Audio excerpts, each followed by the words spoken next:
দেশের স্থিতিশীল পরিবেশকে অস্থিতিশীল করে তোলার জন্য তারা উঠে পড়ে লেগেছে। আলেম ওলামা তৌহিদি জনতা বনাম সরকারকে মুখোমুখি দাঁড় করিয়ে দেওয়ার জন্য। যখন দেখছে কোনোভাবেই সরকারকে আলেমদের বিরুদ্ধে উস্কানি দিয়ে সমর্থন পাওয়া যাচ্ছে না, ছোটখাটো কিছু অংশ লাফাল মারলেও লাফালাফি করলেও সরকারের মূল অংশ এবং হাই কমান্ড নির্লিপ্ত আচরণ করছে, তাদের উস্কানিতে প্রলুব্ধ হচ্ছে না, আলেম ওলামার বিরুদ্ধে অবতীর্ণ হচ্ছে না, মাহফিলগুলো বন্ধ করছে না, তখন গিয়ে নতুন পায়তারা কষলো সরকারকে উস্কানি দেয়া যায় কিভাবে। চলো হৃদয়ে আঘাত করো। সেটা কি? কুষ্টিয়ায় রাতের আধারে হাত ভেঙে দাও। হাত ভাঙলো কারা? ধরা পড়লো কারা?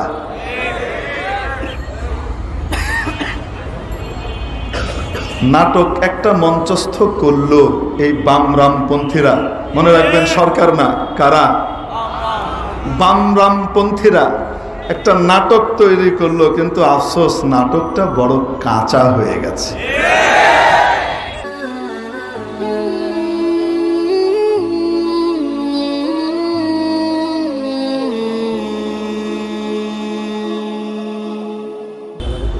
السلام عليكم ورحمة الله وبركاته.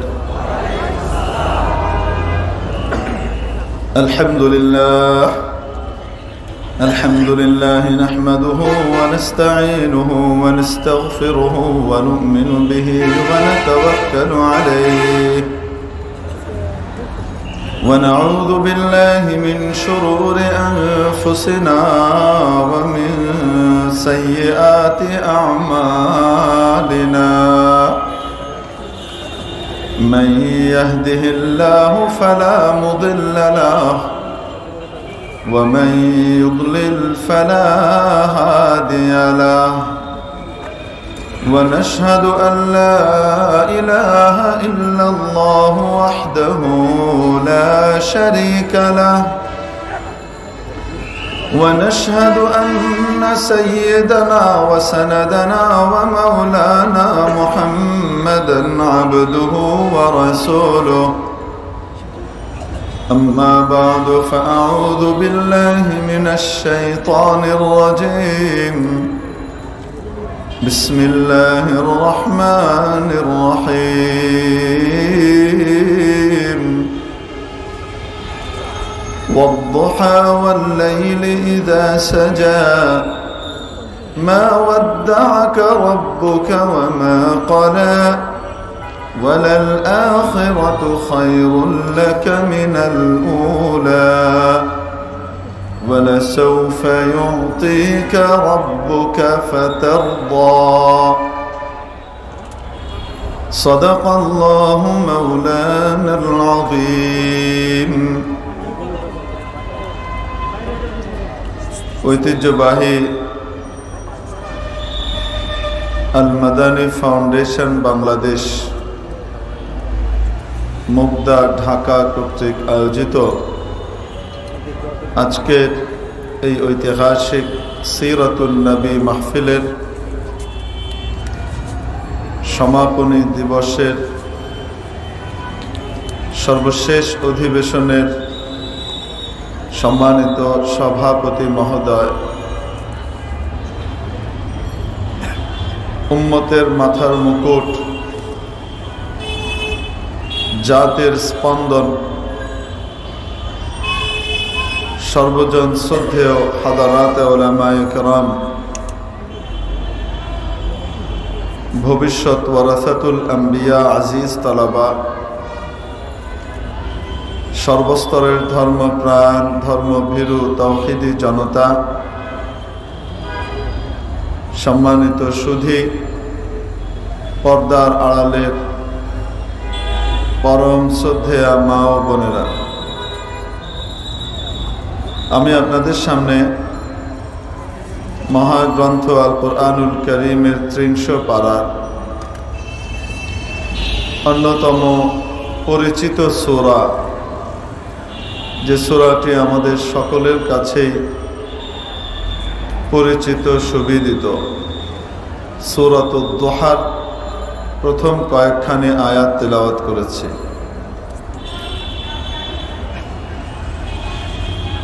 এই আয়াতে কারিমাগুলোয় আল্লাহ তাআলা আমাদেরকে কি জানালেন, কেনই বা এই কথাগুলো মাওলাই করিম অবতীর্ণ করলেন, সে সম্পর্কে সামান্য আলোকপাত করে আজকের আলোচনার ইতি টানার ইচ্ছে পোষণ করি। মুআজ্জাজ হাজরিন, ইতিহাসের সূচনা লগ্ন থেকে শুরু করে আজ পর্যন্ত এবং যতদিন পৃথিবী বিদ্যমান থাকবে ততদিন পর্যন্ত হক এবং বাতিলের চিরন্তন দ্বন্দ্ব চলেছে, চলছে, চলবে।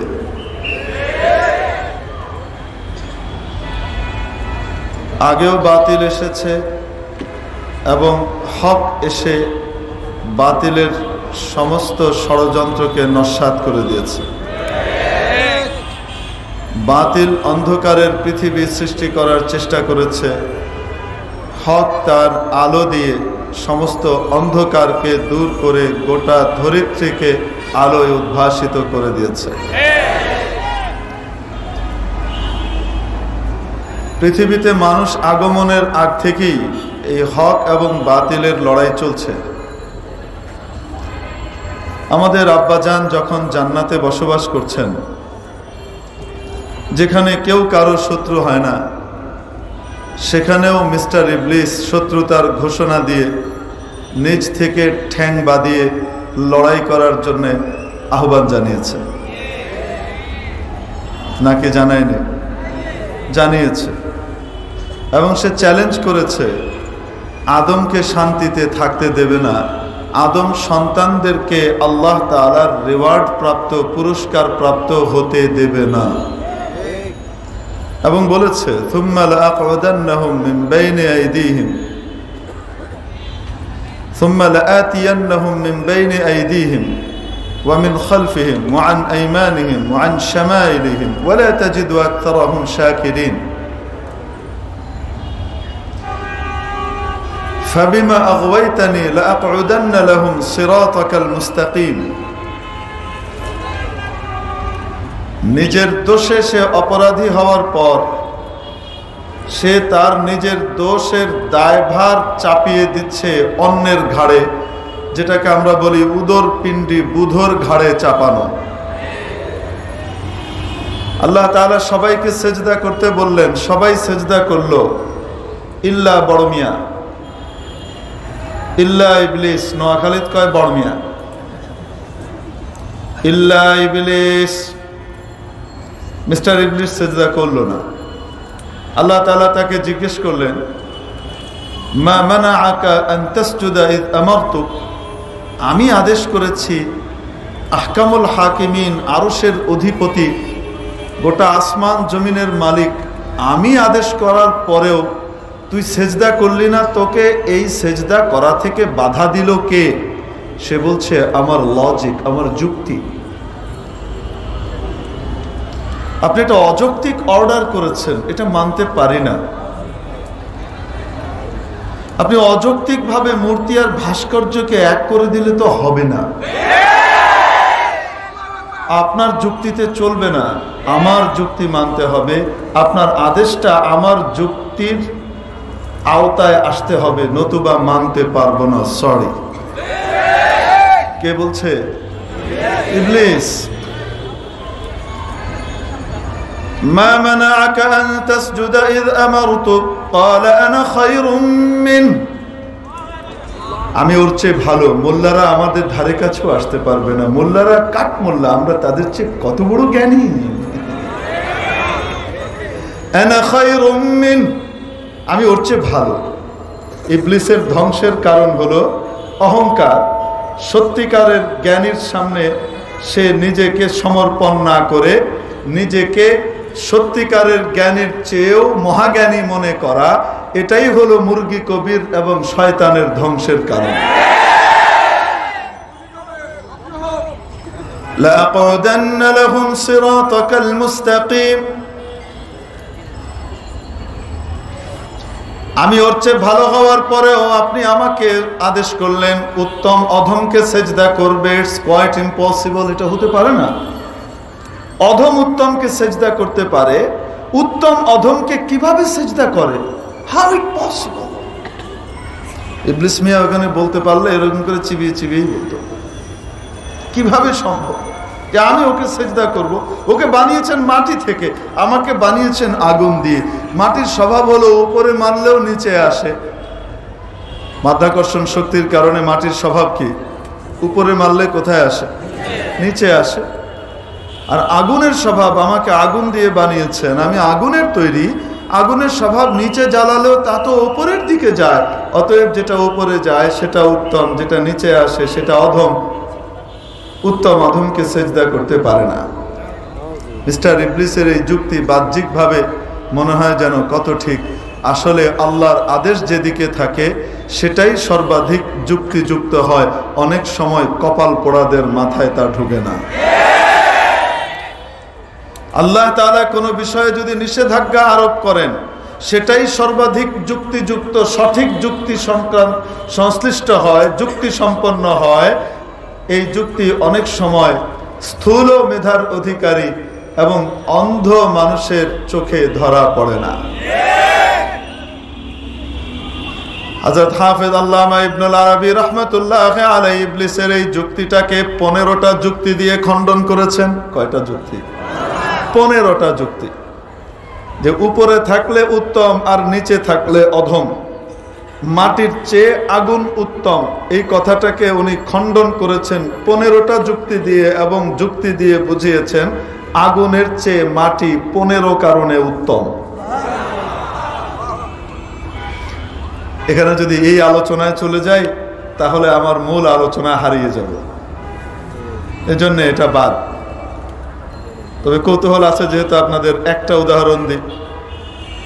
উত্তম আর অনুত্তম, উত্তম আর অধম কোনো সময় উপর আর নিচ দিয়ে নির্ণীত হয় না, বরং উপকারিতার দৃষ্টিভঙ্গিতে এটা নির্ণীত হয় কোন জিনিস কতটুকু উপকারী আর কোনটা কতটুকু ক্ষতিকর। এই হিসেবে উত্তম আর অধম নিরূপিত হয়। মাটি এমন এক পদার্থ, এমন এক বস্তু, তার মধ্যে যদি একটা ছোট্ট দানা ফেলে দেয়া হয়, বিচি ফেলে দেয়া হয়, এই মাটি এই বিচির মধ্যে কারিগরি ফলিয়ে কিছুদিন পর একটা বিশাল ফল বা ফুলের বাগান উপহার দেয়। আর আগুন বিশাল বড় সাজানো গোছানো সুন্দর একটা বাগানের মধ্যে লেগে গেলে, দাবানল লেগে গেলে এক নিমিষে সমস্ত ফলমূল এবং বৃক্ষকে ধ্বংস করে দেয়। তাহলে উত্তম কোনটা, আগুন না মাটি?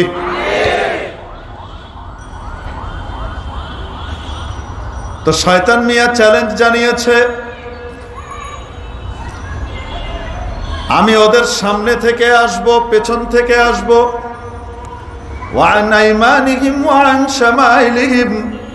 ডান থেকে আক্রমণ করব, বাম থেকে আক্রমণ করব, মোল্লাদের বাঁচার কোনো উপায় থাকবে না, চারিদিক থেকে মেরে পিটিয়ে শেষ করে দেব, যেখানে পারো সেখানে মারো। এই কথা কিছুদিন আগে এক বেটা বলেছে না, বলে নাই? এই কথাটা কার সাথে মিলে বলেন না কেন? মিস্টার ইবলিসের নতুন সংস্করণ মানুষের রূপে এসেছে, অন্য কিছু না। বাপ মা মুসলমান, বাপ মা নাম রেখেছেও মুসলমানের, কিন্তু অবস্থা হলো বাপ মা মুসলমান হলে কি হবে, ও তো আসলে বেঈমান। সেদিন এক বেটা আমাদের একজন বড় আলিমকে টকশোর ভিতরে আক্রমণ করেছে। আক্রমণ করে বলেছে মুফতি হারুন ইজহার সাহেবকে, আপনার চাচা ছিলেন মুক্তিযোদ্ধা কিন্তু আপনি নষ্ট হয়ে গেছেন। আর উনি বলেছেন তার প্রতি উত্তরে, ঠিকই, আপনার বাপ মা ছিলেন মুসলমান কিন্তু আপনি মুরতাদ হয়ে গেছেন। যেমন কুকুর তেমন মুখ। তো মেরে মুআজ্জাজ হাজিরিন,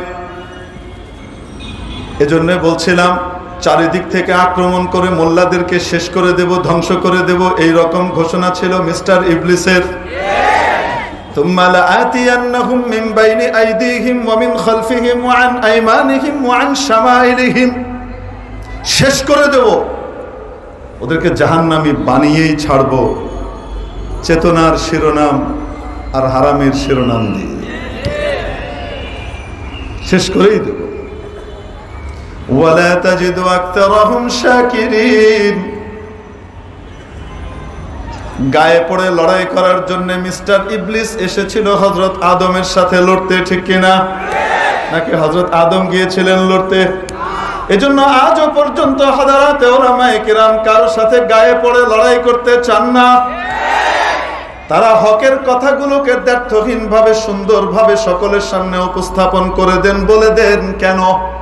নবীজি সাল্লাল্লাহু আলাইহি ওয়াসাল্লাম বলেন, আমি তোমাদেরকে দেখছি পঙ্গপালের মতো, পতঙ্গের মতো তোমরা জাহান্নামের দিকে ধাবিত হচ্ছ, জাহান্নামের মধ্যে ঝাঁপিয়ে পড়ছো। ওয়া আনা আখিদুম বিহুজাজিকুম, আর আমি জোর করে তোমাদের কোমরের বেল্টটাকে এভাবে চেপে ধরে আছি যেন তোমরা জাহান্নামে কোনোভাবে না যাও। এজন্য আলেম ওলামা যখন দেখে দিনদার মানুষকে গোমরাহ বানিয়ে মুসলমানকে বেঈমান বানানোর প্রক্রিয়া চলছে, তখন হাদারাতে উলামায়ে কেরাম মিষ্টিভাবে নরমভাবে ফাকুলা লাহু কাওলাল লাইয়িনার সুন্নাত আদায় করে প্রথমে নরমভাবে বুঝান।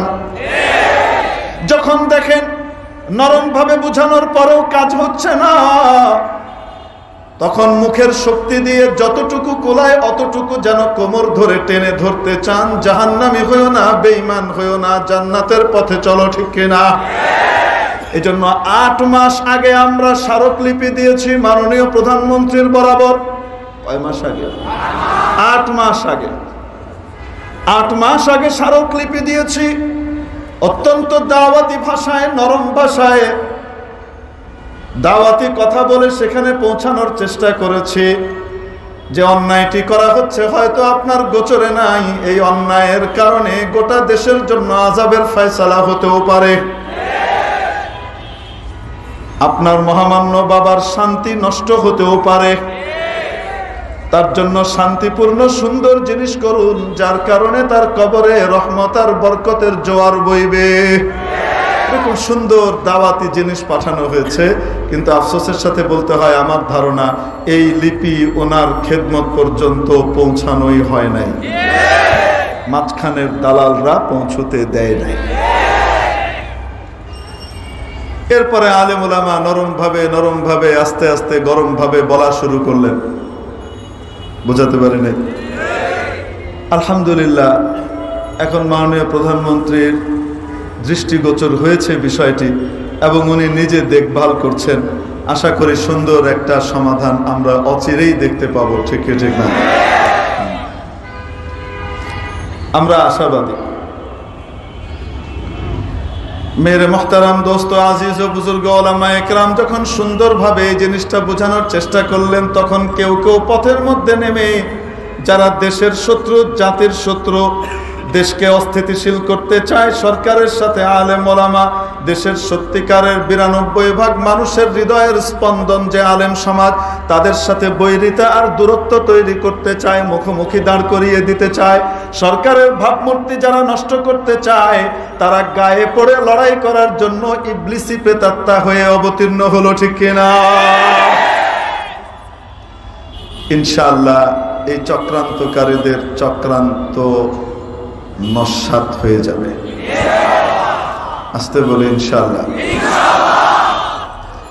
তাহলে হক আর বাতিলের দ্বন্দ্ব ছিল কি ছিল না? দুনিয়াতে আসার পর ইবলিস মিয়া আদম আলাইহিস সালামকে শান্তিতে থাকতে দেয়নি, ওনার একটা ছেলেকে নষ্ট করে দিয়েছে, বলেন না কেন? তারপরে হযরত নূহ আলাইহিস সালামের সাথে পৌত্তলিকদের বিরাট ঝগড়া বাঁধিয়ে দিল। হযরত মুসা আলাইহিস সালাম আসলেন, কেন বাধ্য হলেন? আল্লাহ তাআলা ওনাকে পাঠালেন হকের প্রতিভূ হিসেবে, কারণ ফিরআউন বাতিলের জাল বিছিয়ে গোটা পৃথিবী ধ্বংস করে দিচ্ছিল। যখন মিস্টার নমরুদ মূর্তির সংস্কৃতিকে উজ্জীবিত করার জন্য উঠে পড়ে লাগলো। আল্লাহ তাআলা মূর্তি বিনাশকারী হিসেবে হযরত ইব্রাহিম আলাইহিস সালামকে হকের প্রতিভু হিসেবে দুনিয়াতে পাঠালেন। এগুলো ইতিহাসের অংশ কি অংশ না বলুন? হ্যাঁ, তো হক আর বাতিলের এই চিরন্তন লড়াই আর দ্বন্দ্ব ছিল কি ছিল না? আজও আছে নাকি নাই? নবী করিম মুহাম্মদুর রাসূলুল্লাহ সাল্লাল্লাহু আলাইহি ওয়াসাল্লামের যুগে বাতিল আসলো বুদ্ধিজীবীর লেভেল নিয়ে। কোন লেভেলে? বুদ্ধিজীবীর লেভেলে।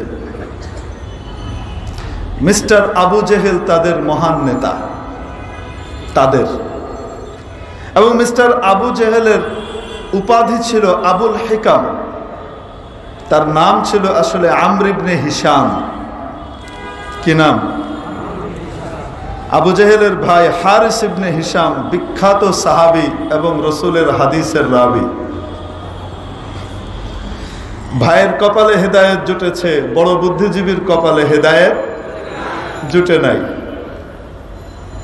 মহাজ্ঞানী আবুল হিকাম মানে মহাজ্ঞানী, মহাবুদ্ধিজীবী। এই বুদ্ধিজীবী বুদ্ধিবৃত্তিক সমাজ দিয়ে এবং চেতনার নাম দিয়ে গোটা মক্কা নগরীকে নবী মুহাম্মদুর রাসূলুল্লাহ সাল্লাল্লাহু আলাইহি সাল্লামের বিরুদ্ধে লেলিয়ে দিল। যখন কোনোভাবেই নবীজিকে পরাস্ত করতে পারছে না বুদ্ধি দিয়ে, কোনোভাবেই ঠেকানো যাচ্ছে না, তখন চেষ্টা করলো মিডিয়া ব্যবহার করা দরকার এবং হলুদ মিডিয়া তৈরি করলো, যারা দিনকে রাত, রাতকে দিন, সাদাকে কালো, কালোকে সাদা বলে প্রচার করবে। আলোকে অন্ধকার আর অন্ধকারকে আলো হিসেবে প্রচার করার জন্য উঠে পড়ে লাগবে। এই রকম হলুদ মিডিয়ার দ্বারস্থ হলো মিস্টার আবু জেহেল। মিডিয়াকে ভাড়া করলো, টাকা দেয়া হলো।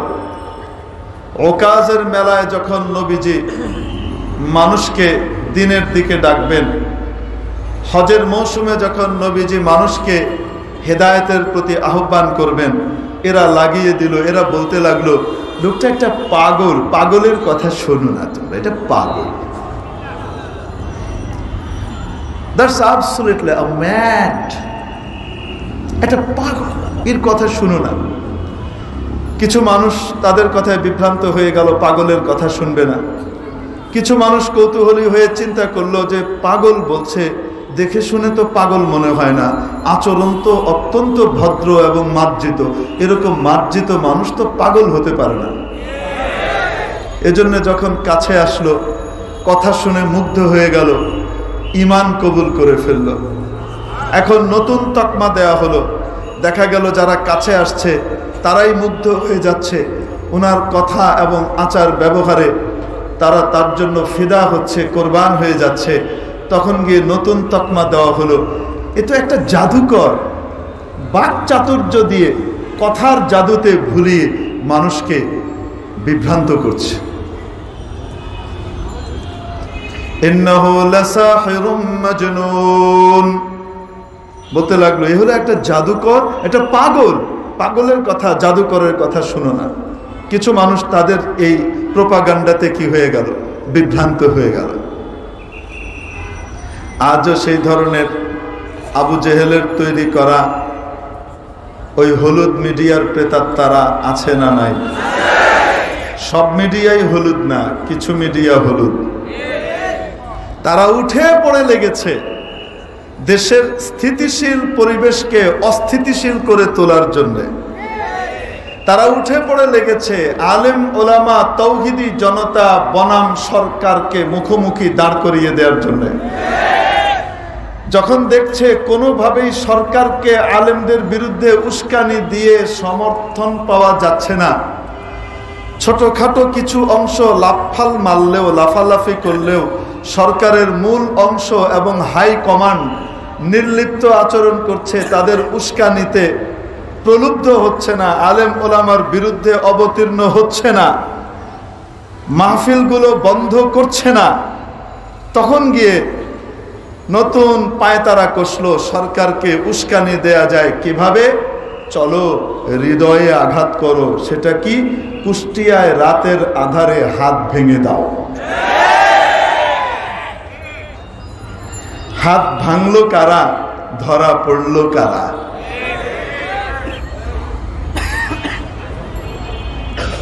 নাটক একটা মঞ্চস্থ করলো এই বামরামপন্থীরা। মনে রাখবেন, সরকার না, কারা? বামরামপন্থীরা একটা নাটক তৈরি করলো, কিন্তু আফসোস নাটকটা বড় কাঁচা হয়ে গেছে। যে কোনো মানুষের কাছে তা ধরা পড়ে যাচ্ছে। কেন? এমন এক ক্যামেরা দিয়ে ধারণ করলো, যেই ক্যামেরা এত আকলমন, বুদ্ধিমান, মহাজ্ঞানী, অপরাধী যেদিকে যায় ক্যামেরাও পেছন পেছন সেভাবেই ঘুরে।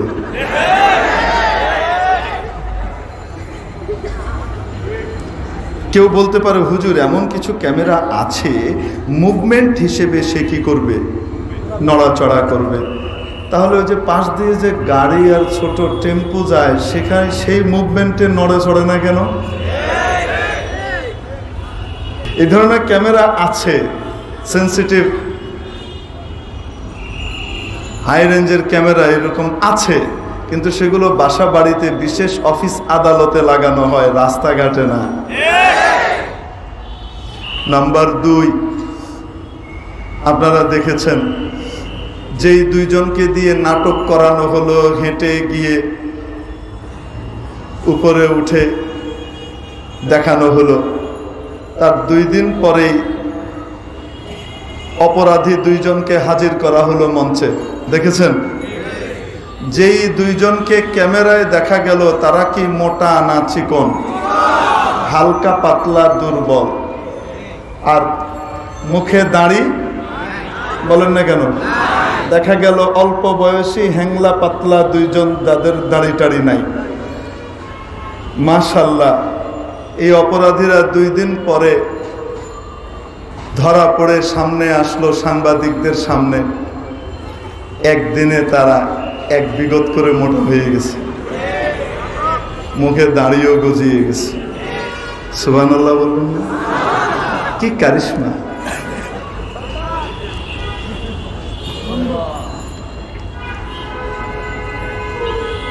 এই সমস্ত নাটক সাজিয়ে সরকারের চোখে, জনগণের চোখে, আলেম ওলামার চোখে ধুলো দেওয়া সম্ভব?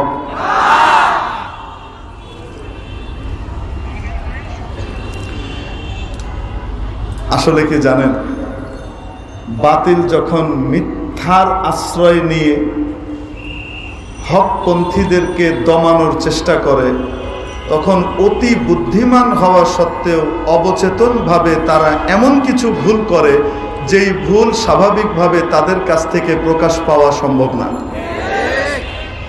এই ভুলটা কে করান? ধরা পড়িয়ে দেওয়ার জন্য। ইউসুফ আলাইহিস সালামের ভাইদের নাম শুনেছেন তো? কয় ভাই ছিলেন ওনারা? মোট 12 ভাই। এক মায়ের পেটের 2 ভাই, আগের মায়ের পেটের কয় ভাই? 10 ভাই। এই 10 ভাই ইউসুফকে শত্রু মনে করতে লাগলো, এবং শেষ পর্যন্ত সিদ্ধান্ত নিল ইউসুফকে বাবার চোখের সামনে থেকে সরিয়ে দূরে নিয়ে মেরে ফেলবে।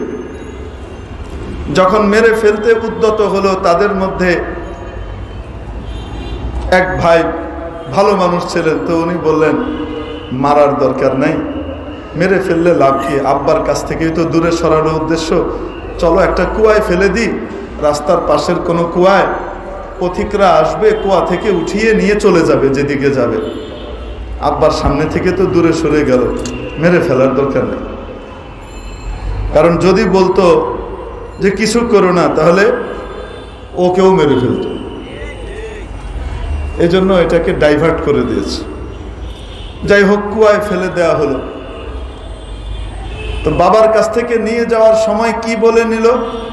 আব্বু, আমরা গিয়ে মাঠে কত মজা করি, খেলি, ইউসুফ শুধু বাড়িতেই থাকে, সে খেলতে পারে না, মজা করতে পারে না, আব্বুকে আমাদের সাথে দিয়ে দেন না, সে আমাদের সাথে খেলাধুলায় মেতে উঠবে, আনন্দ উচ্ছল সময় কাটাবে, ওকে দিয়ে দেন না, আমরা ওর সাথে কি করব? খেলবো, আমাদের সাথে থাকবে। হযরত ইয়াকুব আলাইহিস সালাম বললেন, বনে বাদারে খেলাধুলা করবে তোমরা, তারপরে ছোট মানুষ, ও বসে থাকবে, আমি ভয় পাই, ইন্নী আখাফু আন ইয়াকুলাহু যিব, নেকড়ে এসে ওকে খেয়ে ফেলবে। তখন তোমরা কি করবে? ওরা বললো, আব্বা কি বলেন, আমরা এরকম তাগড়া 10-10টা জওয়ান থাকতে আমাদের কলিজার টুকরা ভাইকে খেয়ে ফেলবি, এটা কি সম্ভব? এগুলো সব কোরআন শরীফের শুধু তর্জমা করে যাচ্ছে, সময় নাই আমার, হুবহু তর্জমা। এটা কিভাবে হয়? আচ্ছা ঠিক আছে, ইয়াকুব আলাইহিস সালাম দিয়ে দিলেন। নিয়ে গিয়ে তারপরে খেলাধুলার পরিবর্তে মারপিট শুরু করে দিল। কি করছে? ইউসুফ হতভম্ব হয়ে গেছেন।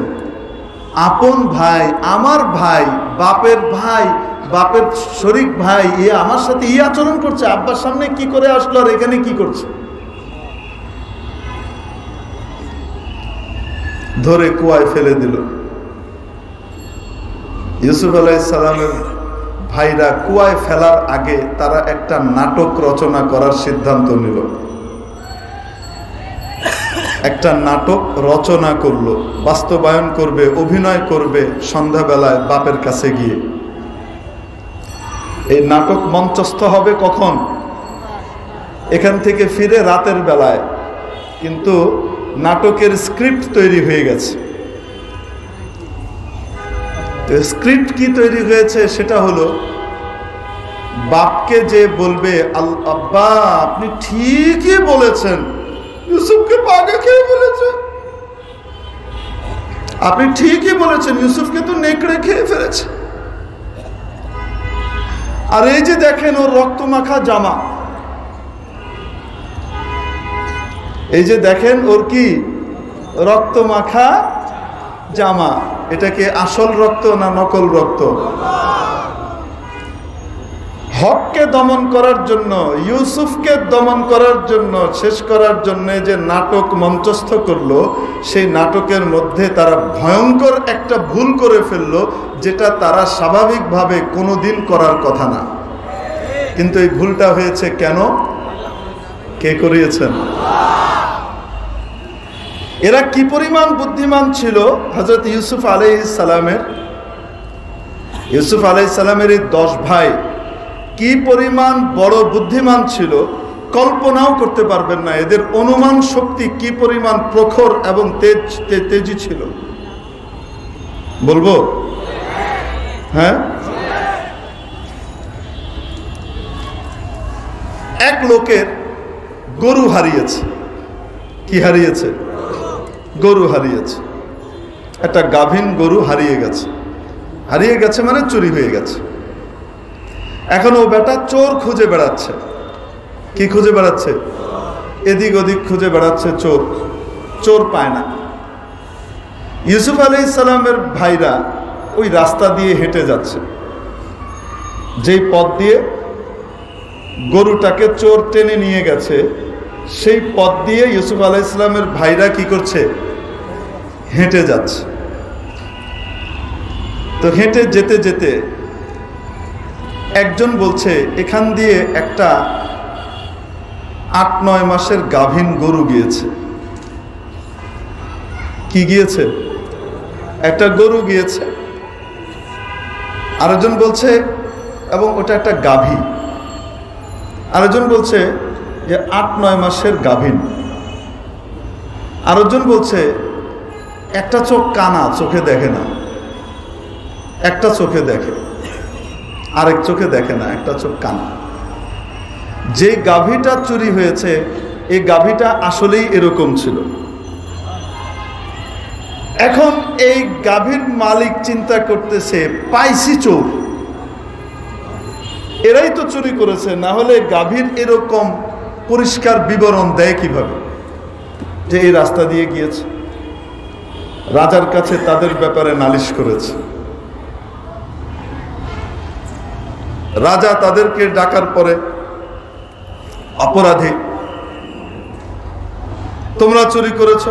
না, আমরা চুরি করিনি। আমরা কেন চুরি করব? তাহলে তোমরা কিভাবে বললা যে এখান দিয়ে একটা 8-9 মাসের গাভীন গিয়েছে, গরু, গাভীন গরু গিয়েছে এবং তার এক চোখ কানা? এটা কিভাবে বললা? নিশ্চয়ই তোমরা হয় চুরি করেছো, নয় চোরকে দেখেছো। কারণ যেটা গিয়েছে এদিক দিয়ে সেটা তো গরুও হতে পারে, সেটা গরুও তো হতে পারে, মানে ষাঁড়ও তো হতে পারে। সেটা গাভীন, এটা কিভাবে বললা? গাই কিভাবে বললা? আর গাই হওয়ার পরে সেটা গাভীন নাও হতে পারে, তো এটা গাভীন, এটা কিভাবে বললা?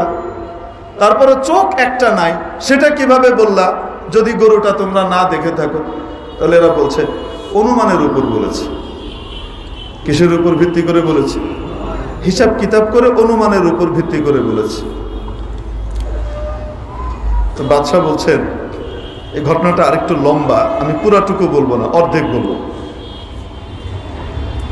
তো বাদশাহ বলছে আচ্ছা ঠিক আছে, কিভাবে অনুমান করলা বলো যে এখান দিয়ে একটা ষাঁড় যায়নি, গাভীন গেছে, এবং সেটা 8-9 মাসের গাভীন, এটা কিভাবে বুঝলা?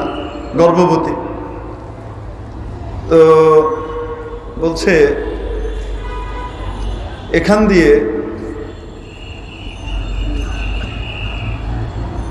যে রাস্তা দিয়ে আমরা যাচ্ছিলাম আলের উপর দিয়ে, তার দুই পাশে ঘাস আছে। কি আছে? ঘাস আছে। তো ঘাসগুলা দেখলাম খাওয়া, ঘাসগুলা দেখলাম খাওয়া। তো খাওয়ার ভিতরে আবার দেখলাম যে ষাঁড় গরু যখন খায় তখন একদম গোড়ায় কামড় দিয়ে টেনে উঠিয়ে ফেলে, আর গাই গরু যখন খায় কিছু ফালায়, আগা আগা দিয়ে খায়। তো এটা আগা আগা দিয়ে খাওয়া, তার মানে বোঝা গেল এটা ষাঁড় না, এটা একটা গাই গরু।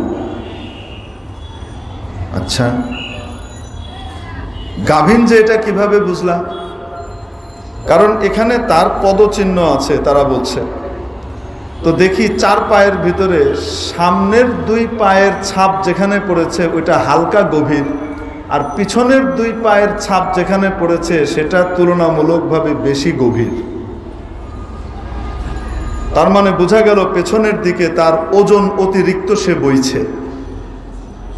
তো গাই গরুর ওজন কিসের কারণে হবে? তার পেটে বাচ্চার কারণে হবে, তাই বলেছি 8-9 মাসের গাভীর। বাদশা চিন্তা করে বাপরে বাপ, এদের অনুমান তো বড় শক্ত, বড় যুক্তিসঙ্গত। তারপর বলছে আচ্ছা বলো দেখি, এটা যে এক চোখ নাই, একটা চোখ আছে, এক চোখ কানা, এটা কিভাবে বুঝলা?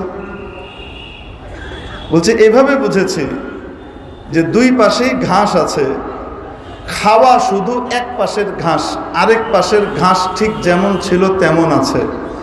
তার মানে বোঝা গেল গরু যখন খায় আমাদের নিয়ম অনুযায়ী আমরা দেখেছি গরু খাওয়ার সময় নিয়ম মাফিক এক পাশ থেকে খায় না, মানুষ খাওয়ার সময় এক পাশ থেকে খায়, কিন্তু গরু খাওয়ার সময় এদিক ওদিক সব দিক থেকেই খায়।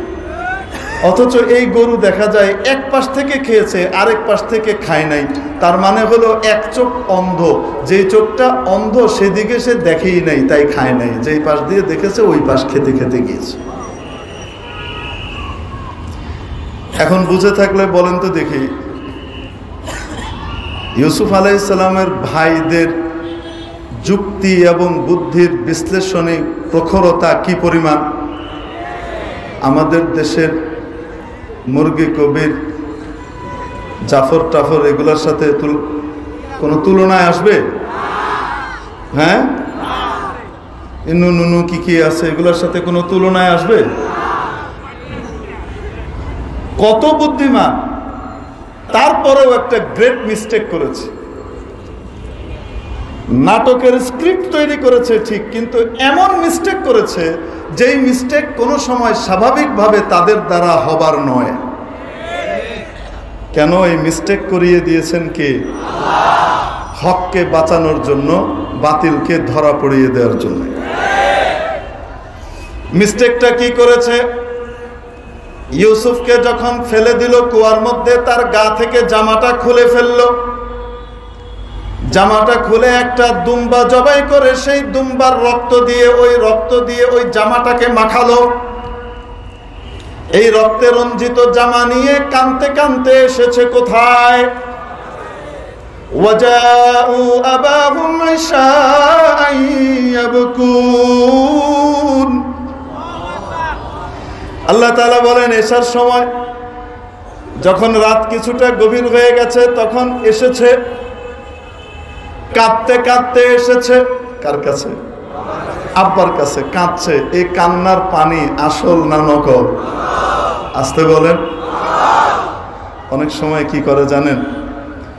অন্য দলকে ফাঁসানোর জন্য, বিরোধী পক্ষকে ফাঁসানোর জন্য নিজেই কারো গায়ে আগুন দেয়, নিজেই বাস পোড়ায়, নিজেই গাড়ি পোড়ায়, নিজেই শাপলা চত্বরের গাছ কাটে, তারপরে এগুলার মামলা দিয়ে দেয় আরেক দলের গাড়ি। আরে করে কি করে না? আহা আহা, আগুন দিয়ে পুড়িয়ে বার্ন ইউনিটে যাওয়ার পরে আবার সেখানে কাঁদতে কাঁদতে হাজির হয়, রুমাল দিয়ে চোখ মুছে। আহা কি নির্মম, কি অমানুষিক! এই নাটকের কারবার কি নতুন না পুরনো? বহু প্রাচীন, নতুন কিছু না। এগুলা আমরা কোরআনের দৃষ্টিতে আল্লাহর দেওয়া আলোকের কারণে আমরা বহু আগের থেকেই জানি। দেখার সাথে সাথে আলেম ওলামা দিনদার মানুষ বুঝে ফেলে এটা একটা ড্রামা, একটা নাটক, আর এটা হলো বাস্তব। ঠিক কি ঠিক না? وجاءوا أباهم عشاء يبكون قالوا يا أبانا إنا ذهبنا نستبق আব্বা আমরা গিয়েছিলাম দৌড় দিতে প্রতিযোগিতা, ইউসুফ তো আমাদের সাথে পারবে না, ও বসেছিল, হঠাৎ নেকড়ে এসে ফাআকালাহুদ্দিন, নেকড়ে তাকে খেয়ে ফেলেছে। আরে ভাই, একজন কান্দে, আরে ভাই কই গেল? আল্লাহ তাআলা বলেন ওয়াজাউ আলা কামিসিহি বিদামিন কাযিব, এরা ইউসুফের জামার মধ্যে বানোয়াট নকল রক্ত লাগিয়ে নিয়ে আসলো। আসল রক্ত না নকল রক্ত? কাযিবের অনেক অর্থ আছে। এক অর্থ হলো জিদ্দুল ওয়াকি, মৌলিক অর্থ এটা। এখন বলেন দেখি, যে রক্তটা এনেছে এটা কি বাস্তব না অবাস্তব? ইউসুফের না বকরির? বকরির রক্তকে ইউসুফের রক্ত বলে চালিয়ে দিচ্ছে। এই যে দেখেন, আমরা প্রমাণ এনেছি, জানি আপনি বিশ্বাস করবেন না, আপনি আমাদেরকে মানবেন না, বিশ্বাস করবেন না। এই যে দেখেন রক্ত মাখা জামা আমার বাইরে। আমি কেন এটা করে দেখালাম? কোরআন শরীফে ঠিক এভাবেই আছে। বলে ওলামায়ে কেরাম বলেন এরকমই আছে কিনা? যেমন আছে ওরকমই তো। এসে কাঁদতে লাগলো আর বানোয়াট রক্ত দেখাইতে লাগলো, নকল রক্ত। হযরত ইয়াকুব আলাইহিস সালাম বেকুব বলেন না কেন? যিনি এইরকম মেধাবী এই 10-12টা বাচ্চার জন্ম দিছেন, যেগুলা গরু কেমন ছিল, চোখ একটা না দুইটা, গাভীন নাকি নন গাভীন, এই সবগুলা শুধু আইল আর ঘাস দেখে বের করে দিতে পারে, শার্লক হোমস ফেল। এইরকম 10টা বাচ্চাকে যিনি জন্ম দিয়েছেন উনি কি বেকুব? আল্লাহু আকবার কবীরা। হযরত ইয়াকুব আলাইহিস সালাম তো দেখার সাথে সাথে ধরে ফেলেছেন। যেমন আমাদের মাননীয় সরকারের ঊর্ধ্বতন মহল আশা করি এই নাটক দেখার সাথে সাথেই বুঝে ফেলেছে যে রক্ত এটা অপরাধী, এটা আসল না নকল। আশা করি বুঝে ফেলেছে। তদন্তে মিথ্যা প্রমাণিত হবে অতি অল্প সময়ে, চুপচাপ অপেক্ষা করেন ইনশাআল্লাহ। আর যদি কপাল খারাপ হয় তাহলে ইউসুফের ভাইয়ের এদের জলে যোগ দিবি। হযরত ইয়াকুব আলাইহিস সালাম বললেন, আহা হা আহা হা, কত জ্ঞানী বুদ্ধিমান নেকড়ে আমার বাচ্চাটাকে খেলো। খাওয়ার আগে তার জামাটা খুলে তারপরে শরীরটাকে ছিঁড়ল। আমার বাবুটার শরীর ছিঁড়ে ফুড়ে খেলো, হাত পা আলাদা করে কামড়ে কামড়ে খেলো, যেমন বিবরণ তোমরা দিলা।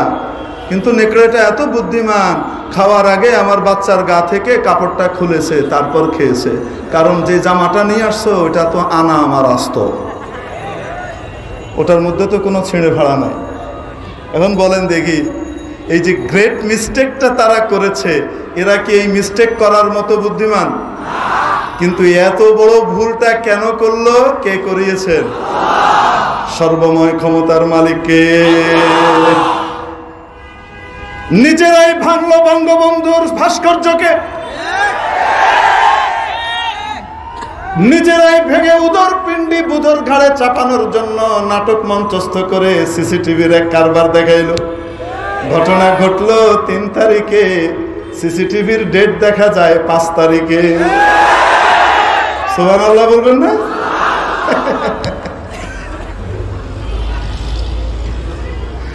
অপরাধী দেখা দিল চিকন চাকন শুকনা শাকনা, অপরাধী হিসেবে উপস্থিত হলো জনগণের সামনে, সাংবাদিকদের সামনে মোটা গাটা স্বাস্থ্যবান। সিসি ক্যামেরায় দেখা যায় কিটো ডায়েটওয়ালা, আর এখানে দেখা যায় এই ভুলগুলো হওয়ার মতো না। কেন হয়েছে? কে ঘটিয়েছেন? তার মানে বোঝা গেল আল্লাহ তাআলা মূর্তি আর ভাস্কর্য সংস্কৃতির পক্ষে না বিপক্ষে? কুদরত দিয়ে ধরায় দিচ্ছে। তারপরেও যদি চোখের ভিতর থেকে ঠুলি না সরে, অন্ধত্ব যদি না যায়, চোখ যদি না খোলে, আর চোখের মধ্যে যদি আলো না আসে, হেদায়েতের আলো দ্বারা যদি অন্তর আলোকিত না হয়, তাহলে আবু জেহেলের কপালে হেদায়েত জুটে নাই, এরকম অনেক বুদ্ধিজীবীর কপালেও হেদায়েত জুটবে না। মেরে মোহতারাম দোস্ত আজিজ ও বুজুর্গ, বলছিলাম এই জন্য বুদ্ধিজীবী মহল, নবীজি সাল্লাল্লাহু আলাইহি ওয়াসাল্লামের জমানার বুদ্ধিজীবী মহল হলুদ মিডিয়াকে ভাড়া করলো নবীজির বিরুদ্ধে দাঁড় করিয়ে দেওয়ার জন্য। পাগল, ইলিটারেট, কি ইলিটারেট, পড়ালেখা জানি না, এই মোল্লারা সব ব্যাকডেটেড, অর্ধশিক্ষিত। আরে বলে কি বলে না? আবু জেহেলের শব্দ, আবু লাহাবের শব্দ, উতবা সাইবা উমাইয়া ইবনে খালফের শব্দ, উকবা ইবনে আবি মুআইতের শব্দ।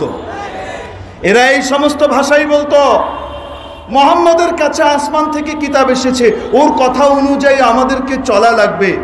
এটা অখ্যাত মানুষের কাছে, এতিমের কাছে আল্লাহ তাআলা এই বিষয় পাঠাবেন। আমাদের মতো এরকম স্বনির্ভর ভদ্র সমাজপতিদের কাছে আল্লাহ পাঠাবেন না। এটা কি হতে পারে? এরকম কোন কিতাব আল্লাহ পাঠালে তো আমাদের মধ্যে দামি দামি মানুষ, বড় মহান মানুষ যারা মহাজ্ঞানী, তাদের কাছে আসার কথা ছিল, তারাই তো সঠিক বুঝে। লাউলা নুজজিলা হাযাল কুরআনু আলা রাজুলিন মিনাল ক্বরয়াতাইন আযীম, আই আলা রাজুলিন আযীমিন মিনাল ক্বরয়াতাইন। এই কিতাব অবতীর্ণ হলো, এটা অবতীর্ণ হওয়ার কথা ছিল এই দুটি বিরাট সম্মানিত জনপদ, একটা হলো মক্কা আর একটা হলো তায়েফ। মক্কা আর তায়েফ আরবের সবচাইতে নামি দামি দুটো এলাকা। বড় বড় নেতারা এখানেই থাকেন, বড় বড় মহাজ্ঞানী বুদ্ধিজীবীরা এখানে থাকেন। তাহলে এই দুই মহানগরীর একজন বড় ব্যক্তির কাছে, সম্মানিত মানুষের কাছে এই কিতাব কেন আসলো না? এই একটা এতিম বাপ হারা, মা হারা, চাচার কাছে দাদার কাছে বড় হয়েছে, অন্যের খেয়ে বড় হয়েছে, তার কাছে কেন আসবে? এই একই কথা এই যুগের ঠিক আমাদের কিছু তথাকথিত বুদ্ধিজীবী আওড়ায়। জাকাত ফিতরা খাওয়ায় সমস্ত কাঠমোল্লাদের কাছ থেকে কি আমাদেরকে জ্ঞান নিতে হবে নাকি? ও মুসলমান, আলেম ওলামাকে যখন জাকাতখোর বলে, এতিম গরিব বলে, অসহায় বলে কটাক্ষ করো, তখন একটু কান খুলে মনে রেখে নিও, তোমার এই কথাটা কার গায়ে যে পড়ে, তুমি যার উম্মতি হিসেবে দাবি করো, যার হাত থেকে কিয়ামতের দিন তোমাকে হাউজে কাউসারের পানি খাওয়া লাগবে, যার সুপারিশ ছাড়া জান্নাতের চেহারাও তুমি দেখতে পারবা না, তিনি তো এতিম ছিলেন, বাপও ছিল না, মাও ছিল না। মহা এতিম নবীজির ঘাড়ে গিয়ে এই কথা আঘাত করে, ঠিক কিনা? আর কোনদিন বলবো আলেম ওলামা যে কথা বলেন, ঐশী জ্ঞান আসমানি ইলমের নূরের ভিত্তিতে কথা বলেন, কোন মন গড়া কথা তারা বলেন না, ঠিক কি ঠিক না? আবু জাহেল পন্থীদের, আবু লাহাব পন্থীদের বোধগম্য হোক চাই না হোক, কেউ খুশি হোক আর নারাজ হোক, এগুলোর দিকে ওয়ারিসুল আম্বিয়া আলেম ওলামাদের তাকিয়ে দেখার কোনো সুযোগ নাই, সময় নাই। কারণ তারা নবীজির খাঁটি ওয়ারিস, এবং নবীজিকে আল্লাহ তাআলা বলেছেন, ইয়া আইয়ুহার রাসূল বাল্লিগ মা উনজিলা ইলাইকা মির রাব্বিক ওয়া ইন লাম তাফআল ফামা বাল্লাগতা রিসালাতা। ও আমার প্রিয় রাসূল, আপনার কাছে যা কিছু অবতীর্ণ করেছি ওদের কাছে ভালো লাগুক চাই না লাগুক, উভয়টা আপনি পরিপূর্ণভাবে পৌঁছিয়ে দেন। অতএব সুদের বিরুদ্ধে আলেম বললে সুদখোরের গায়ে লাগবে, ডক্টর ইউনূসের গায়ে লাগবে, গ্রামীণ ব্যাংকের গায়ে লাগবে, যারা ঘরে ঘরে বাংলার গ্রামগঞ্জের জনপদে জনপদে সুদ ঢুকিয়ে দিয়েছে, ওদের গায়ে লাগবে। আমরা কি করব? তাও আমাদেরকে বলতে হবে। ঘুষের বিরুদ্ধে বললে ঘুষখোরের গায়ে লাগবে, দুর্নীতির বিরুদ্ধে বললে দুর্নীতিবাজের গায়ে লাগবে। কিন্তু আলেম ওলামা এই কথাগুলো বলেই যাবেন। কার পছন্দ হলো, কার অনুরাগ এলো আর কার বিরাগ হলো, এগুলোর দিকে তাকানোর সময় তাদের নাই। কেন? তারা আল্লাহর তরফ থেকে নবীজির মাধ্যমে যা পেয়েছেন সবটুকুকেই তারা পৌঁছিয়ে দেবেন। মেরে মোহতারাম দোস্ত, আজিজ ও বুজুর্গ,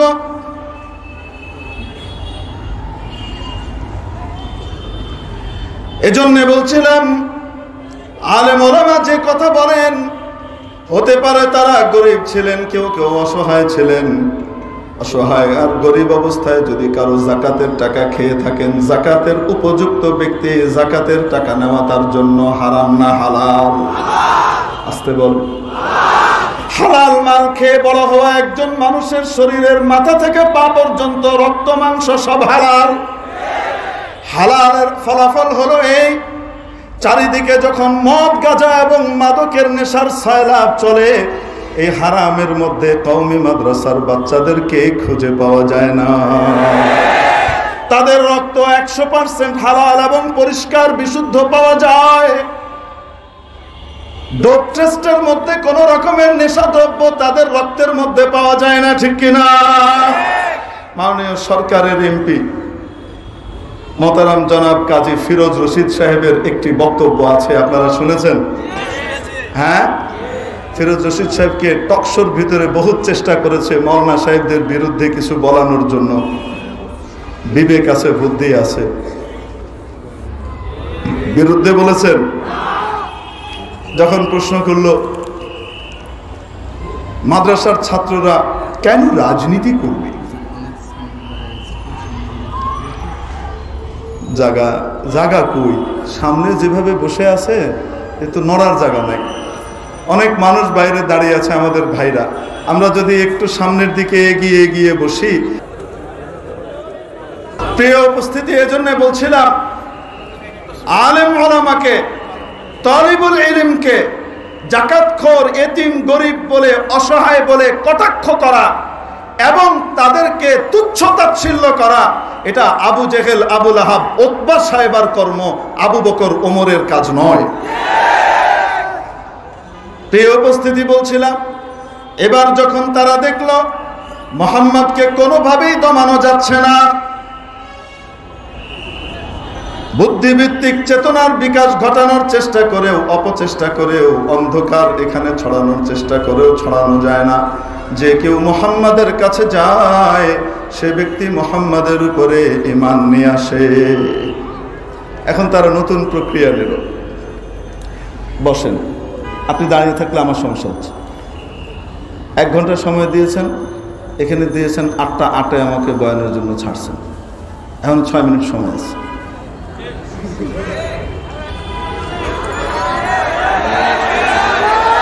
আরে আরেক ঘন্টা আমার কাছ থেকে শুনবেন তো হযরত ওয়ালার কাছ থেকে কি শুনবেন? তারপরে সুলতানুল ওয়াইজিন আসতেছেন, শুনবেন না? হ্যাঁ, কথাটা শেষ করার জন্য সময় নিচ্ছি, নাহলে ছেড়ে দিতেই মন চাচ্ছে। কারণ আমার আরেক জায়গায় ওয়াদা আছে, ওখানে যেতে হবে। যত আগে যেতে পারি তত ভালো। তো এরা যে চক্রান্তটা করলো সেটা হলো এই যে মুহাম্মদকে তো কোনোভাবেই দমানো যাচ্ছে না, মুহাম্মদের দল ভারী হয়েই চলেছে, তো একটা কাজ করা দরকার। সেটা কি? মুহাম্মদের কাছে যেহেতু সাল্লাল্লাহু আলাইহি ওয়াসাল্লাম যেহেতু আসমানি কিতাব এসেছে, অতএব ইতিপূর্বের আসমানি কিতাব ওয়ালাদের কাছ থেকে ধার কর্জ করে কিছু কঠিন প্রশ্ন এনে মুহাম্মদকে একটা ঠেক দেওয়া যায় কিনা। এজন্য তারা একটা টিম পাঠালো মদিনা শরীফে ইহুদিদের কাছে। ইহুদি পণ্ডিতরা বেছে বেছে 3টা প্রশ্ন বের করে দিল। কয়টা? এক, যে জিজ্ঞেস করবে মুহাম্মদকে রূহ কি জিনিস, তার হাকিকত কি। 2, জুলকারনাইন বাদশাহ সম্পর্কে জিজ্ঞেস করবে, তার ব্যাপারে কি জানে। 3, আসহাবে কাহাফের ব্যাপারে প্রশ্ন করবে। আমি সংক্ষেপে বলে যাচ্ছি। এই 3টা প্রশ্ন নিয়ে তারা নবীজির কাছে আসলো। নবীজির কাছে আসার পরে নবীজি জিজ্ঞেস করলেন, যদি এগুলোর উত্তর দিয়ে দিতে পারি তাহলে আপনারা ঈমান আনবেন? মিস্টার আবু জেহেল বলে, অফকোর্স। কে বলো তুমি ভাতিজা, সাথে সাথে আমরা সবাই ঈমান আনবো। এই যে কথা বলছে, এটা কি সত্য না মিথ্যা? যদি উত্তরগুলা দিয়ে দিতে পারে তাহলে কি মানবে? মানবে না। কেন? এর চেয়ে বড় মুজিজা চোখের সামনে মিস্টার আবু জেহেল নিজে দেখেছে, তারপরেও সে কি করে নাই? হাতে পাথর নিয়েছে, নিয়ে বলছে, মুহাম্মদ বলো তো হাতের ভিতরে কি? রাসূলুল্লাহ সাল্লাল্লাহু আলাইহি ওয়াসাল্লাম বললেন, হাতের ভিতরে কি আমি বলবো নাকি আপনার হাতের ভিতরে যে আছে সে বলবে? তাহলে তো অনেক ভালো। রাসূল সাল্লাল্লাহু আলাইহি ওয়াসাল্লাম আদেশ করলেন, ও হাতের ভিতরে থাকা বস্তু তুমি সাক্ষ্য দাও আমি কে।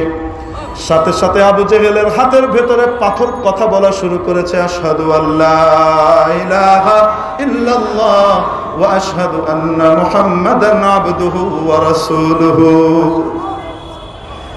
এমন পাথর কথা বলল যে পাথর জীবনে কোনোদিন কথা বলেছে ইতিপূর্বে? পাথর কোনোদিন কথা বলে? হযরত ঈসা আলাইহিস সালামকে আল্লাহ তাআলা একটা মুজিজা দিয়েছিলেন। হাজার হাজার বছরের আগেকার কোনো মুর্দার কবরের সামনে গিয়ে, যেই মুর্দা ইন্তেকাল করেছে কয়েক হাজার বছর আগে, তার চুল হাড্ডি শরীরের কোনো অংশ বাকি নাই, সবকিছু মাটি হয়ে গেছে, মাটি আর মাটি। ওখানে গিয়ে যদি ডাক দিয়ে বলতেন কুম বিইذনিল্লাহ, সাথে সাথে ওই ব্যক্তি তার অস্থি মজ্জা সবকিছু সহকারে শটান দাঁড়িয়ে হযরত ঈসা আলাইহিস সালামের কালিমার সাক্ষ্য দিয়ে দিত, প্রশ্নের উত্তর দিত। ঈসা আলাইহিস সালামকে রব্বুল আলামিন এই মুজিজা দিয়েছিলেন। কিন্তু লক্ষ্য করে দেখুন, হযরত ঈসার এই মুজিজার মধ্যে এমন ব্যক্তি কথা বলছেন যিনি এখন কথা বলার ক্ষমতা রাখেন না, কিন্তু কোনো না কোনো আমলে পৃথিবীতে বিচরণ করে বেরিয়েছেন এবং বলেছেন, ঠিক কিনা? কিন্তু নবীজির হাতের পাথর জীবনে কোনোদিন আগে কথা বলেছে? কোনো পাথর কথা বলে? সেই পাথর কথা বলছে। এই জিনিস দেখার পরও আবু জেহেল কি বলে, ও ওয়াও মুহাম্মদ, তুমি তো ফার্স্ট ক্লাস ম্যাজিশিয়ান, তুমি তো জবরদস্ত জাদুকর। ওয়াও, তোমার জাদু পাথরকে কথা বলাচ্ছে। পাথর কথা বলছে আবু জেহেলের হাতের ভিতরে, তারপরে ওই হারামখোর ঈমান আনে নাই। আর এখানে 3 প্রশ্নের উত্তর দিয়ে দিলে ঈমান আনবে? আসলে এই প্রশ্নের উদ্দেশ্য কি ঈমান গ্রহণ করা নাকি ঠেক দেওয়া? যদি ঈমান গ্রহণ করা আর বোঝা উদ্দেশ্য হতো, মাওলানা আব্দুর রব ইউসুফি দামাত বারাকাতুহুমকে যখন নাকি মুরগি কবির জিজ্ঞেস করতেছিল ধর্মের ব্যাপারে কোনো জবরদস্তি নেই, বাড়াবাড়ি নেই, মাওলানা সাহেব আমি আপনাকে শোনাচ্ছি, দেখুন ইসলামিক ফাউন্ডেশনের অনুবাদ কোরআনের এই সূরা বাকারার আয়াত, আলী ইমরানের আয়াত। মাওলানা আব্দুর রব ইউসুফি সাহেব বলেন, শুনেন, আপনি এটা বললে তো হবে না, আপনি বাংলাটা বলতেছেন, আমি আপনাকে আরবিটা বলি। লা ইকরাহা ফিদ্দিন, লা ইকরাহা ফিদ্দিনের অর্থ আপনাকে বুঝতে হবে। এই অর্থ নিজের মন গড়া বুঝলে তো হবে না। এখানে অর্থ হলো যে কেউ বাংলাদেশের নাগরিক হতে হবে, কাউকে বাধ্য করা যাবে না, কিন্তু কেউ যদি বাংলাদেশের নাগরিক হয় তাহলে অবশ্যই বাংলাদেশের আইন কানুন তাকে মেনে চলতে হবে। এই আয়াতের মর্ম হলো কাউকে ধর্ম গ্রহণের ব্যাপারে, কোনো বিধর্মীকে ইসলাম ধর্ম গ্রহণের ব্যাপারে বাধ্য করা যাবে না, জবরদস্তি করা যাবে না, কিন্তু যদি কেউ গ্রহণ করে তাহলে তাকে ইসলামের বিধিবিধান নীতিমালা মানতে হবে, তাকে মূর্তি আর ভাস্কর্যের বিরুদ্ধে অবস্থান নিতে হবে। ঠিক কি ঠিক না? এটা ঈমানি বিষয়। কেন আলেমরা বলছে মূর্তি বা ভাস্কর্য যদি পূজার জন্য স্থাপন করে তাহলে শিরক, যদি পূজা করা হয় তাহলে শিরক। আর যদি পূজার জন্য স্থাপন নাও করে, নান্দনিকতা বা স্মৃতি রক্ষার্থে অন্য কোনো কারণে মূর্তি বা ভাস্কর্য নির্মাণ করে রাখা হয় কোনো প্রাণীর, তাহলে সেটা কবিরা গুনাহ, হারাম। সেটা কি? শরীয়তের একটি স্বতঃসিদ্ধ নীতিমালা জেনে নিন, কোন হারামকে হালাল মনে করলে মানুষ কাফের হয়ে যায়। অতএব মূর্তি আর ভাস্কর্যকে যদি নান্দনিকতার কারণে কেউ লাগাতে চায়, তাহলে যদি বৈধ মনে করে লাগায় যে এটা বৈধ, কোনো অসুবিধা নাই, ঈমান আছে না গেছে? এই সমস্যা চিরকালের জাহান্নামে যেন না যেতে হয়, এজন্য আলেম ওলামা কোমর টেনে ধরছেন, যেও না, মামলা বরদাস্ত করব, জেলে যাব, তারপরেও বলবো যে তোমরা জাহান্নামে যেও না। কাদের স্বার্থে? তোমাদের স্বার্থে, কিন্তু তোমরা বুঝো না। ইয়া লাইতা কওমি ইয়ালামুন, হায় আমার জাতি যদি বুঝতে পারত, যদি বুঝতো, যদি জানতো। মেরে মুহতারাম দোস্ত, আজিজ বুজুর্গ, তাহলে ওই যে প্রশ্ন করছে হুজুরের সামনে, দিন গ্রহণের জন্য না হুজুরকে ঠেকানোর জন্য? কোরআনের আয়াত বলছে কোরআনের আয়াত মানার জন্য নাকি ঠেক দেওয়ার জন্য? ঠেক দেওয়ার জন্য। এজন্যই তো হুজুর যখন সঠিক ব্যাখ্যা বলে দিয়েছে আর কোনো জবাব নাই, তখন কি হেদায়েত কবুল করেছে? বলেন না কেন? করলে এখন ভিতরে থাকতো, বেহায়ার মতো মুখ দেখাইতো না ভাই। আবু জেহেলেরও এই দশা। এখন রাসূলুল্লাহ সাল্লাল্লাহু আলাইহি ওয়াসাল্লাম যখন আসলো ওনার কাছে, নবীজি সাল্লাল্লাহু আলাইহি ওয়াসাল্লাম বললেন ঠিক আছে, কারণ ওনার নিয়ম ছিল কোনো বিষয় নিজের থেকে তো বলতেন না। কে বলতেন? আল্লাহ জানাতেন, তাই বলতেন। আল্লাহর কাছে জেনে বলবেন, তো রাতটুকু সময় নিলেন। জিবরিল আলাইহিস সালাম আসবেন, ওনাকে জানাবেন, তারপরে আগামীকাল বলবেন। তো উনি বলে দিলেন আগামীকাল বলবো। কি বলবো? আল্লাহ তাআলা ইচ্ছাকৃতভাবে নবীজির মুখ থেকে ইনশাআল্লাহ বলাটা ভুলিয়ে দিলেন। এটা ভুলিয়েছেন কে? কেন? নবীজির মাথা থেকে পা পর্যন্তই তো ইনশাআল্লাহ, আল্লাহ আল্লাহ, ঈমান আর ঈমান, ঠিক কি ঠিক না? তো ভুলিয়ে দিলেন কেন? আমাদেরকে শেখানোর জন্য যে ইনশাআল্লাহ, মাশাআল্লাহ, আলহামদুলিল্লাহ, নাউজুবিল্লাহ, ইন্না লিল্লাহ, এগুলার গুরুত্ব কত বেশি, ঠিক কি ঠিক না? আমাদেরকে বোঝানোর জন্য ভুলিয়ে দিলেন। ইনশাআল্লাহ মানে যদি আল্লাহ চান। এখন রাতে উনি অপেক্ষা করছেন, দোয়া করছেন, জিবরিল আলাইহিস সালাম আসবে, জিবরিল আসে না। এরপরের দিন কাফেররা এসে হাজির হয়েছে। এখন রাসূলুল্লাহ সাল্লাল্লাহু আলাইহি সাল্লাম উত্তর দিতে পারছেন না। উনি বলছেন, তার মানে বোঝা গেল রাসূল আলিমুল গায়েব। রাসূল উত্তর দিতে পারছেন না, তার মানে বোঝা গেল রাসূল কি? আলিমুল গায়েব। সবকিছু রাসূল জানেন। জামিউ মা কানা ওয়া মা ইয়াকুনুল ইলম রাসূলের আছে। এটাই তো বোঝা গেল। আমাদের বেদাতি ভাইরা যে বলে, একটু চিন্তা করা দরকার, এই আকীদাটা কোরআন আর হাদিসের সাথে কি পরিমাণ সাংঘর্ষিক, ঠিক কি ঠিক না? নবীজি আলিমুল গায়েব। আলিমুল গায়েব একমাত্র কে? আল্লাহ। নবীজি অতটুকুই বলতে পারেন যতটুকু উপর থেকে জানতে পারেন। এখন আর বলতে পারছেন না। এখন এরা হাসি ঠাট্টা শুরু করলো। হ্যাঁ, ধরা পড়ছো, এইবার ধরা পড়ছো। অহনার কয়া পারো না, কেমবে কইবা? আসলে তো তুমি নকল নবী। আবু জাহেলের বগল বাজানোর সুযোগ হয়ে গেল। 1 রাত, 2 রাত, 3 রাত, 4 রাত না, 15 রাত পর্যন্ত ওহী আসে না। রাসূল সাল্লাল্লাহু আলাইহি ওয়াসাল্লামের কি অস্থির অবস্থা যাচ্ছে, যেখানে প্রত্যেক দিন কয়েকবার জিবরিল আসে, সেখানে 15 দিন পার হয়ে গেছে। আর কত গুরুত্বপূর্ণ ইস্যু, উত্তর দেওয়া দরকার, হাজার মানুষের হেদায়েতের প্রশ্ন, সেখানে জিবরিল আসে না। অবস্থাটা কেমন? মেন্টাল প্রেশারটা কেমন? 15 দিন পরে ওহী আসলো। কি আসলো? ওহী আসলো। নবী কোনো সময় আগামীকাল বা ভবিষ্যতে কোনো কিছু করবেন, এই কথা ইনশাল্লাহ ছাড়া বলবেন না।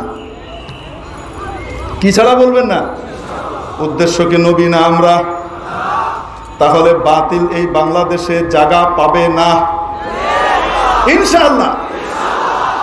এদেশের মধ্যে সরকারের সাথে আলেম ওলামার লড়াই লাগাতে পারবে না ইনশাআল্লাহ। সরকার হক বুঝবে এবং হককে বাস্তবায়নের জন্য চেষ্টা করবে।